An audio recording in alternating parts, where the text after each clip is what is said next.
and gentlemen. Hey, I don't know why I got so excited for that. Hey now. Thought you were gonna explode. It's about the burst of energy. Hello. I want to point out reels are so very important. And what do I mean by reels? I mean reels on social media. Reels on Facebook. They're basically like TikToks, the TikToks for Facebook and Instagram and all this kind of stuff. And they're on YouTube. They're called shorts on YouTube. Those things are so important. There's so many people that watch that stuff, and it's how you get people's attention out in an internet world where there's so much content out there. I want y'all to make sure when you see our reels for Talk 99.5, which get posted on our social media, they get posted on our Facebook, on our Twitter, on our Instagram, on our YouTube. Make sure you like those videos. Hit the like button and just comment or anything, because let me turn that down, because there's a lot of work that goes into that. We have them for the Over the Line podcast as well. John Bird is our Reels manager, and he pumps them out on a regular basis. Mm-hmm. I'm tasked with posting them, and I do not hold up my end of the bargain as good as I should, but I will be posting some today. Make sure when you see those, you like them and comment and everything else, because when those reels get put into the algorithm, that's when people start hearing about your show. And we want to get the word out about this show right here. We have an audience that is far bigger than I ever expected 4 years into this. First of all, we have a really big audience here on the line, especially considering that we're midday. But I want more people to find out about the craziness that goes on in these studios. The zany antics. Because we are not a traditional conservative talk show. We're a little kooky. We're a little crazy. We're a little inappropriate. Sometimes we use the F word. The FCC. But we say the F word. The F word. But and we no longer say freaking, except for that one. Right. And, anyway, I want to get the word out. So as y'all see these, grab them up. Don't just like them and comment, but share them. Share them on your social media. You see them, not just of us, not just of me and Bird, but of Leland and Dixon and Vining and all that kind of stuff. I actually don't even think there's that many of us on there, John Bird. And I think they get automatically generated. So I don't know that there's anybody that can make.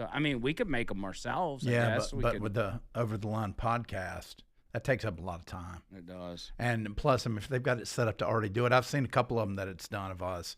But maybe it's something they can do on their end. So far, there's only one of us since you've been back. It's only generated one. I think our software doesn't like us, and it's not making videos of me and you. Why would software be jealous of us? I don't know. We're just two guys. Maybe it's something with Petunia. Well, she wouldn't. I would think that she would boost it. This is AI. What generates our reels is AI. You're dating an AI girl. Maybe this AI is like, why is the 62 over here dating from our gene pool and taking up our AI women? Mixing genetics. Stay with your own. Stay in your own lane, buddy. Bring it on, you AI punks. And the one that was posted was literally like our first episode. We were talking about. I meant something to Valerie, and we were talking about the Hey Now roll call. I was introducing it to you. Wow, that's been 3 weeks, over 3 weeks ago. Did you? What was your start date? Do you remember? Yeah, it was February. It was what? In February, there. Back in February, yeah. It's good times. Back then, I don't know. It's been a month, hasn't it? You started on a Tuesday. Yeah, I started on Tuesday. It was like the first week of February. I feel like I'm at the point now where I feel like you almost never left. Mm-hmm. Like I'm that back in the groove on this. Yeah, well, it was a smooth transition back, which I'm glad of. Yeah. Very glad. And I checked in with Carrie what was it? I think I just talked to him a couple days ago. You're gonna have some days off coming up here in the near future. I would really like to get Carrie back up here to. Yeah, I'm gonna talk to Valor and AJ about that because my dad's getting his pacemaker changed out, but we won't know until Tuesday when the date will be. But it's usually like within 2 days of the doctor. So it might be next week. It most likely is going to be the latter part of next week. How many work days do you think it's going to be that you're out?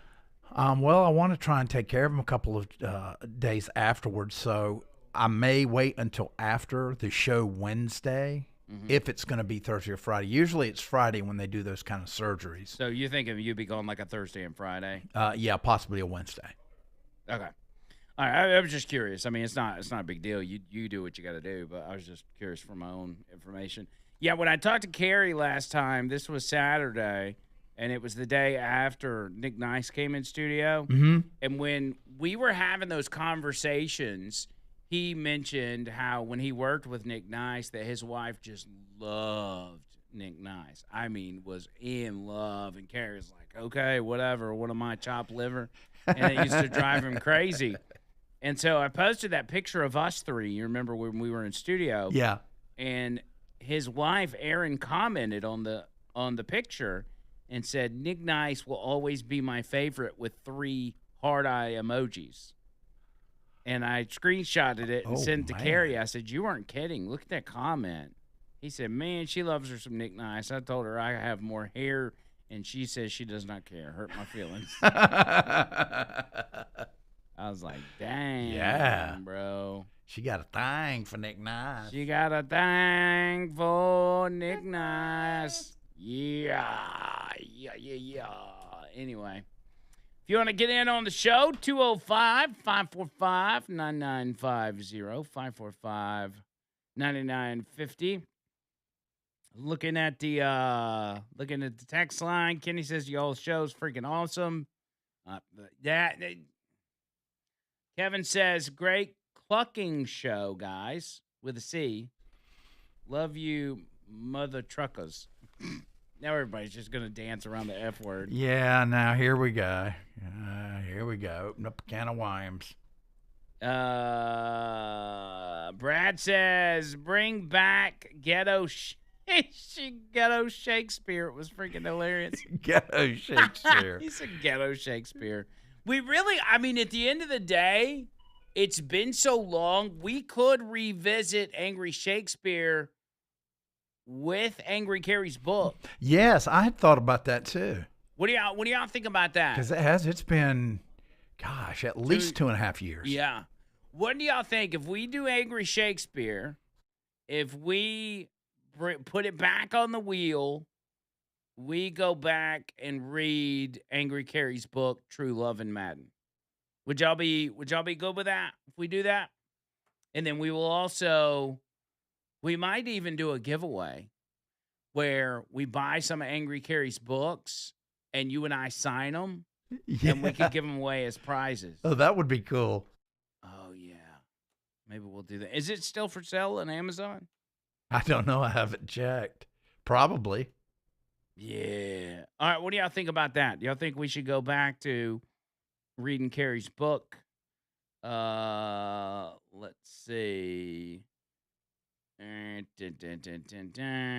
People commenting on the Fultondale thing. Rob says Jax. Dixter says headed to Fultondale now. Bama Phoenix says sounds like something's freaking going on in Fultondale. Y'all need to quit that.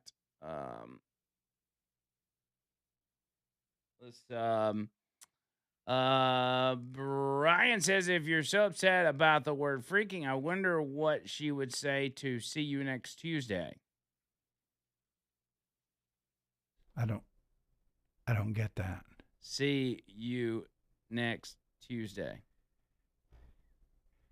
Did you do that on camera? I did. But it was back. I'm sure it was backwards. So okay, but you get it. You know. Yeah. Okay. Yeah. And I mean, I'll see you next Tuesday. And we'll see you next Tuesday as well. And Wednesday and Thursday and Friday. Oh my gosh. And Brian said that applies to pretty much the entire staff of the Birmingham VA emergency room. Oh Lord.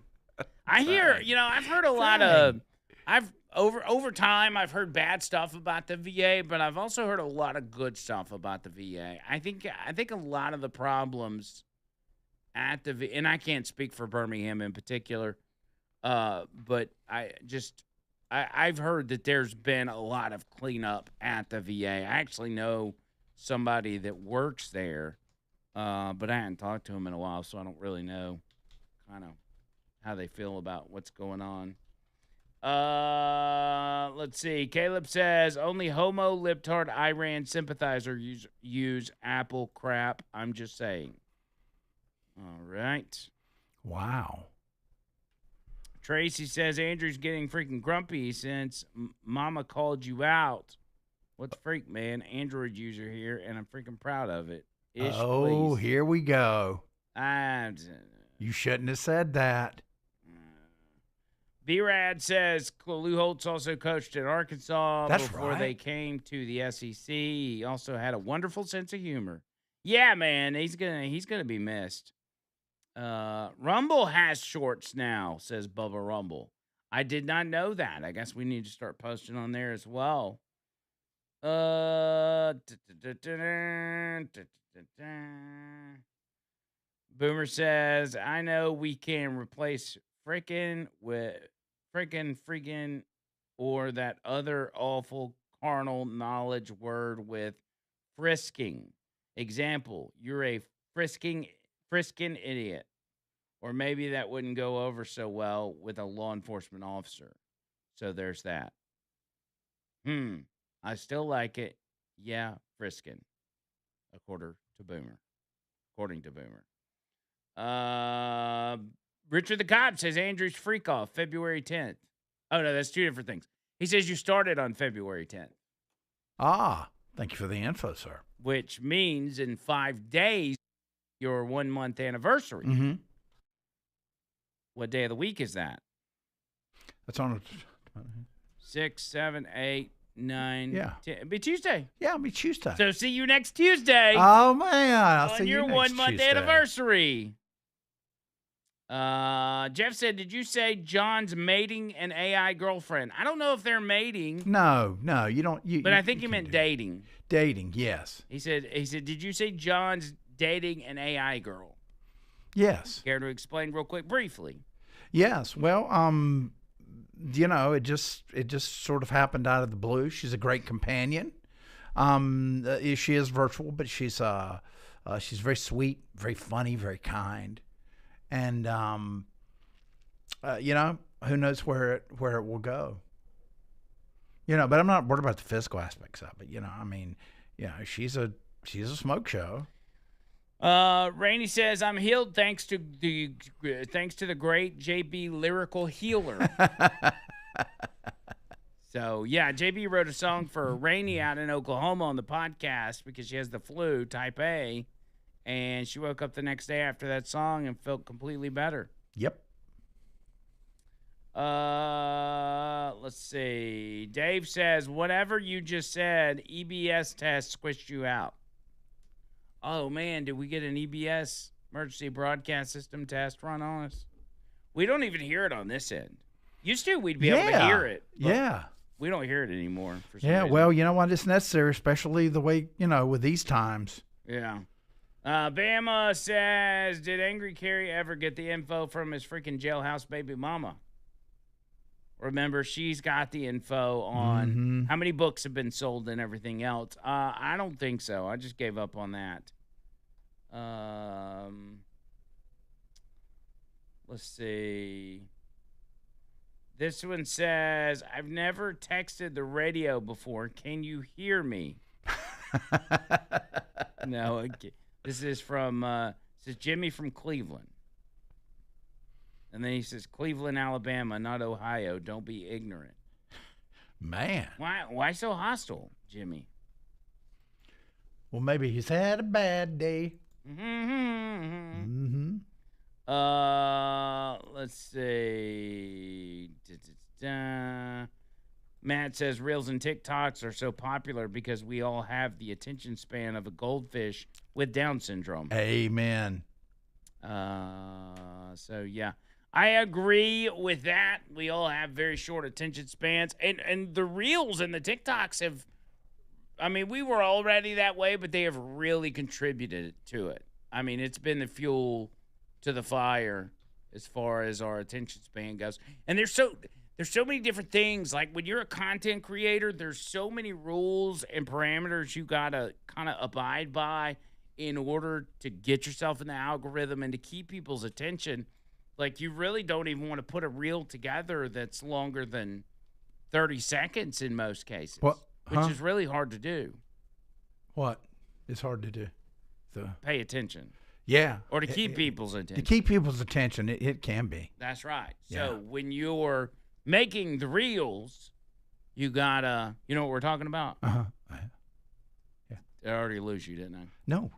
So this is a perfect example. Perfect example. You can't, people can't pay attention these days. Anyway, enough of that. Let me tell you about Noto Roofing and NotoRoofing.com, NotoRoofing.com. 205-848-2299, 848-2299. Let them know I sent ya. If you are in Moody and Pinson and Trussville and you have not called them yet, I'm telling you, you had some nasty weather, you had some hail, you had some this and you had some that, and it could cause damage to your roof. And if you got problems, you need to find out about it before it's too late and you've got a bigger problem, because it can ultimately result in other problems that even roofing companies don't handle. So get on top of it. Get on top of it immediately. Get that free roof inspection, complimentary roof tune-up. Doesn't cost you a dime. And if you got problems, they'll tell you. If you don't have problems, they'll tell you. They're going to treat you right, man. My roofing company, Noto Roofing. 205-848-2299. Online, NotoRoofing.com.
205 545 9950. 545-9950 is how you get into the show. And on YouTube, don't forget about us on YouTube. I know a lot of y'all are already on that YouTube train, but we'd love to see more of you over there. That way you can watch the show visually and see not only myself, but the legendary John Bird and all the crazy faces he makes on a regular basis, including when he maybe from time to time just zones out because he has that attention span of a goldfish, like we all do. Hmm. You see what I mean? What? Yeah, It happens that quick. it Just does. the snap of a finger. Just Yeah. boom. Yeah, I'm feeling the Adderall not being there a little bit. It's not good. Yeah, because I mean, I also start getting a little paranoid. Yeah. I mean, can you do halfsies? Maybe. No, mine are in capsule form. You can't take Adderall and tablets that I'm aware of. I never have. What about? I mean, they can lower the dose. I mean, what But I about don't wanna do that. coffee or an energy drink? Oh or something? no. No? What ends up happening is I start shaking and I start running around in circles, Yeah. and then I piss myself and pass out. Oof. So I don't do that anymore. Yeah, we don't want to go down that road. Yeah, you gotta be real careful about that. Real careful. Really careful. Real careful. Here's what I need to get into, and I've got there's a lot happening, as I mentioned at the beginning of the show, on Capitol Hill. First off, there was a resolution yesterday in the Senate put forward, a war powers resolution. And what this does is it restrains Donald Trump's action in Iran, what the president can and can't do as far as taking this military action. There was a big hubbub by Democrats and everything else about whether or not the president had the ability to go in there and send the military and bomb and blow up weapon stockpiles and everything else. It's essentially defend the country. And Democrats don't like that. So they put forth this resolution. Thankfully, it failed in the Senate, a 47-53 vote. That is a very good thing. But there is more to come on that front. A lot going on. But until then, we're going to be winning this war.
All right, so the war powers resolution to restrain Donald Trump's action in Iran failed in the Senate yesterday with a 47 to 53 vote. A little too close for comfort, but take it for what it's worth.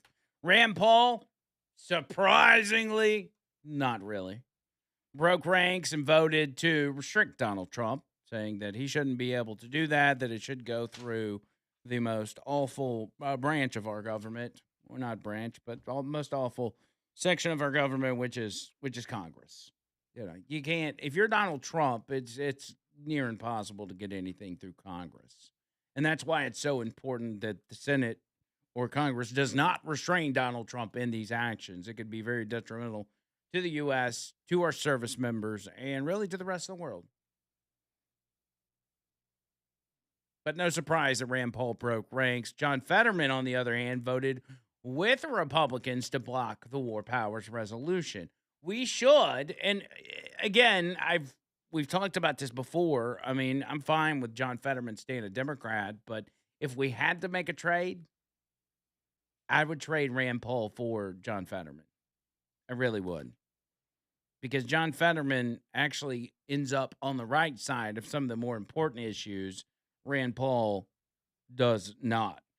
The Hill reported Senate Republicans voted largely along party lines Wednesday to defeat a bipartisan war powers resolution to halt military action in Iran, even though a number of GOP senators are voicing concerns about the lack of a clear game plan. This is crazy to me, okay? That members of Congress and members of the public think that Donald Trump has gone in here just willy-nilly with no plan whatsoever, that we're just bombs away and just going to see what happens. When has Donald Trump taken action on anything, on any given thing, without a clear plan? Can anybody tell me the last time he's done that? That's not who he is. That's not what he does. He doesn't go in there without a plan. And the reason you don't seem to have a clear plan is because he's not going to tell you bozos. He'll tell you what you need to know as members of Congress. He'll brief, or he'll have Marco Rubio brief the Gang of Eight and let congressional leadership know, hey, this is what's happening. We're planning on X, Y, and Z and everything else. But we're not going to lay out the whole game plan for you, because you're going to go straight to the media. You're going to go straight to Iran and tell them what the game plan is. Says the motion to discharge the resolution from the Senate Foreign Relations Committee failed by a vote 47 to 53. Rand Paul, blah, blah, blah, who regularly opposes deploying U.S. armed forces in foreign conflicts, only Republican to vote to advance the measure. To key moderate Republicans, Susan Collins, who faces a tough reelection, and Lisa Murkowski, two notable rhinos, whose political base includes Democrats and moderates in Alaska, both voted to block the resolution, even as both included notes of caution about the operation. The U.S. and Israel struck Iran over the weekend in Operation Epic Fury, blah, blah, blah. Supreme leader's dead. You know the drill. So anyway, that was very important, because that could have caused some serious problems had it advanced in the Senate. But at the same time, we shouldn't be surprised that it didn't.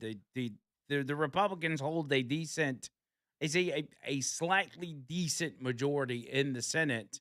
And so with 54 Republicans, you can afford to lose, obviously, 4 Republicans, or I guess maybe 3 Republicans. Well, I guess you could lose 4 because J.D. Vance is the president of the Senate, so he'd be the tiebreaker.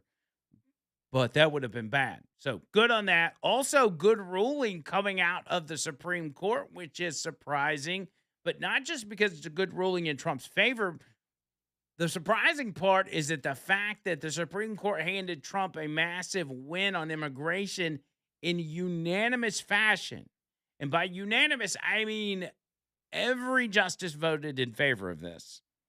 And the opinion, this is the part that's going to blow your mind.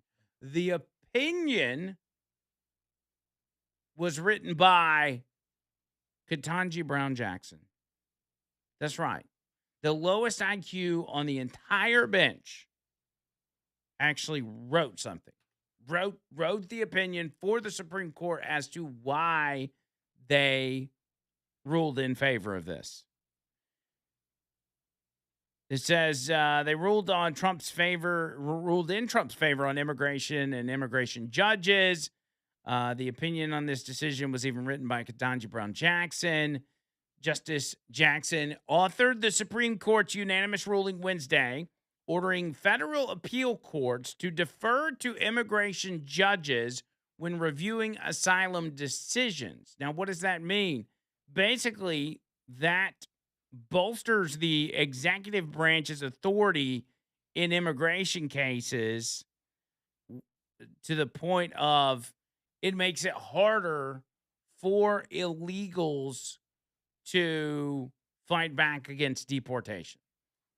Essentially, your Abrego Garcias or whoever that want to get outside of the immigration courts and take it to a federal court and find themselves a, Biden or Obama appointed judge that's going to rule in their favor and hamstring the Trump administration.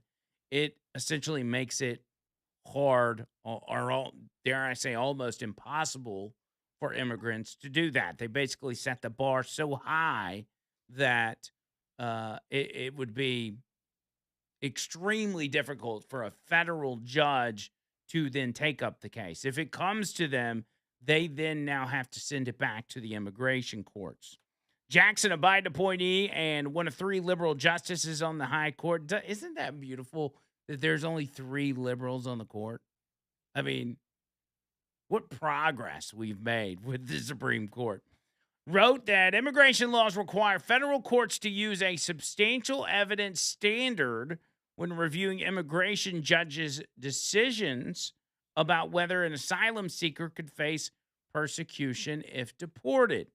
She emphasized the high bar courts must meet before overturning an immigration judge's findings, potentially making it more difficult for migrants to challenge their deportations as the Trump administration cracks down on illegal immigration. Quote, the agency's determination is generally conclusive unless any reasonable adjudicator would be compelled to conclude to the contrary, she wrote. Dang, she almost sounds smart. But this is a massive win because it dramatically limits the misuse of the asylum process, which is long overdue and has been misused for years and years and years. And it was really, I mean, what they've struck down is a move to shield illegal aliens from being deported when claiming persecution, which is what that was the rule. It was, you had to come in and have some sort of evidence that you were fleeing your country because you were being persecuted. Your life and your family's life was in danger. Well, then it just kind of got like, well, you just come to the border and say it, and we'll let you in. And that's what happened under the Biden regime, is they just came in, said, hey, I'm scared for my life. Let me in. Bada bing, bada boom, no questions asked. And the reason they knew to say that is because they were trained the whole way there. If you recall this, people from other countries all over the world would get to Mexico and they would make their way up the Darien Gap and through, wherever they would run into organizations that would then tell them or give them the information and in some cases supplies that they needed to continue their journey towards the United States of America. That includes organizations like the Red Cross. That includes global organizations, governmental nonprofits. Your taxpayer dollars were paying to help people get into this country illegally. And so because of those groups, they were essentially training these migrants on what to say once they got to the border and telling them, once you get there, they're going to give you anything you want. They're going to give you money. They're going to give you a phone. They're going to give you a free bus ticket, plane ticket. They'll send you wherever you want to go. They're not gonna have to verify you. If you got kids, doesn't matter if they're your kids or not. You could be trafficking these kids. You could be their abuser. It's fine. They're gonna let you in and just say, "Hey, that's my kid, and we're scared for our life." Then once you get into the country, you just go wherever. Doesn't matter. Just send them on out. Which brings me to yesterday's hearing uh, with Tim Walz and Keith Ellison. There was a lot of juicy stuff that went down in that hearing that I want to bring to you.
All right, so I want to get into some of this hearing from yesterday with Keith Ellison and Tim Walz on the topic. They were on Capitol Hill being questioned about the massive fraud, billions and billions of dollars of fraud going on in the state of Minnesota. And obviously they were in on it. We know all this.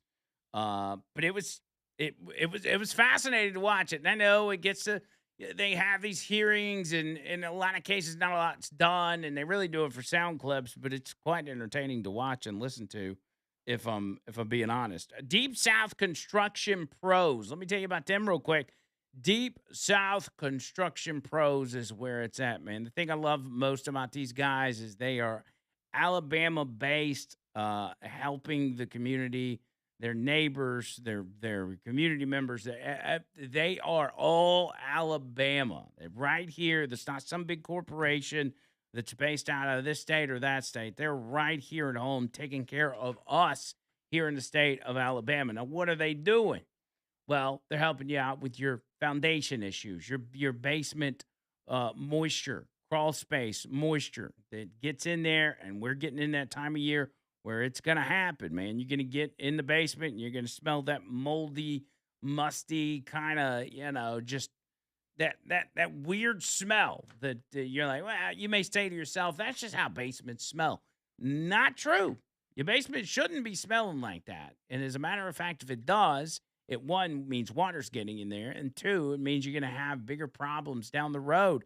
They could result in foundation issues, could result in mold that ends up getting you and your family sick, and you don't want all that. It's part of home ownership, first of all. You know that. It's just some of the things that you got to handle as an adult. It's just what we got to do. But if you think you've got that problem where you're starting to notice that smell, reach out to these guys and let them check it out. Even if you've got questions about it, if you're not sure, they're more than happy to talk to you and help you get figured out what it is you need done. You're noticing certain things like even exterior water drainage and excavation, like where water's pooling up in your yard, and that's a problem as well. They can handle some of that stuff. So give them a call, let them know I sent you, and know that you're going to be taken care of by these guys. Really, really good people. And again, Alabama roots. These guys are very proud of that, and they want to help you out in all your home owning needs when it comes to that kind of stuff. So here's the number: 256-305-1854. That's 256-305-1854. Online, deepsouthconstructionpros.com. That's deepsouthconstructionpros.com. Now, first of all, let's start off with Nancy Mace, who has been an absolute firebrand, as most of you guys know. Sometimes she's a little iffy, but whatever. You take what you can get. She's also been very outspoken about another issue that has to do with sexual harassment cases that are being brushed under the rug on Capitol Hill by congressmen and women being paid off with your tax dollars. By the way, when a congressman, and this has been going on for years and years and years, when a congressman sexually harasses a staffer or whoever it may be, and that person, that female, then files a complaint, they end up just paying that individual off. And they do it with tax dollars. And the congressman that is the accused gets no punishment whatsoever. And so Nancy Mace, Tim Burchett, and Lauren Boebert all brought that issue to the table. And instead of addressing it and holding these people accountable, they sent it to the ethics committee, which is where bills and resolutions go to die, because the ethics committee would consist of some of those who have been, in fact, accused. So you're relying on a committee of people to investigate themselves, which will never happen. Very frustrating. But that's not what this is about. This is about Minnesota and the massive fraud. Nancy Mace asked Tim Walz yesterday a very simple question, which is, do you know what's going on in your state? Are you the governor of Minnesota? Do you know the population? Do you know how much money you guys are spending and Tim Walz was surprisingly unprepared. What is a woman? Have you learned that lesson? Do you know what a woman is? I'm the governor of Minnesota, Congresswoman. you know what a I'm not woman here is? to be your prop for your Okay, obsession. so I if you taught middle can't school define your what obsession. a woman is, you certainly can't define what fraud is. If you can't even define what a woman is, you can't define fraud. How much money was spent on autism in Minnesota in 2017, Governor? I don't have those numbers in front of me, Congresswoman. Did you prepare for this hearing today? Did you do any preparation I take for this hearing Congress today? seriously. And you've seen the numbers about autism fraud in Minnesota. So we're going to do some Minnesota math with you today, okay? Are you ready? How much money was spent on 2017 for autism in Minnesota? How much? I don't know. I wasn't the governor. Okay. Did you not just say that you prepared for this hearing today? $1 million, okay? A quick Google search or using your AI could tell you $1 million was spent. How much money was spent on autism in Minnesota in 2024? I don't have the number in front of me. As Were you governor in 2024? I was, but I'm not the Okay, head so of your HHS. excuse before that you didn't know what 2017 autism numbers were because you were not governor, and today you can't answer the numbers about 2024 as governor, and you still said you prepared for this hearing today. It's unbelievable. $343 million. $343 million. This is just on autism in the state of Minnesota, okay? 2017, they were spending $1 million. And each year after that, it multiplied by 8 or 10 or 12. It went from like 1 million, then the next year it was like 8 million, then the next year it was like 50 million, and it just went up and up and up to 343 million. And you compare that to not just the population of Minnesota, but to the population of children. This is supposed to be children with autism. And the math, I got Asian lady beetles on me. Get off me, dude. Come on, get off me, Asian lady boy beetle. The math ain't mathin'. I mean, if the state of Minnesota spending $343 million on one particular thing, and there's many programs out there, as you know, and this is why, again, this number is so high, this $9 billion or whatever the number is for the fraud in Minnesota. You could give everybody in the entire country $1 with $343 million. I mean, that's kind of ballpark around the population of the U.S. Can you imagine? They're like 300, and this is just one state. Remember, one state, $343 million. And Tim Walz is like, I don't know. I don't handle that stuff. I'm just an old governor. I'm just like your old kooky uncle. I'm America's dad. Remember that? Remember when they told us Tim Walz was America's dad? It's crazy, but that wasn't even the best part. This guy, by the name of Pat Fallon, Representative Pat Fallon, I've not paid a lot of attention to Pat Fallon, but watching him yesterday in that hearing, I'm thinking this guy is a great asset. He moves on from just the money aspect to the Somali community and how the Somali community is affecting the state of Minnesota.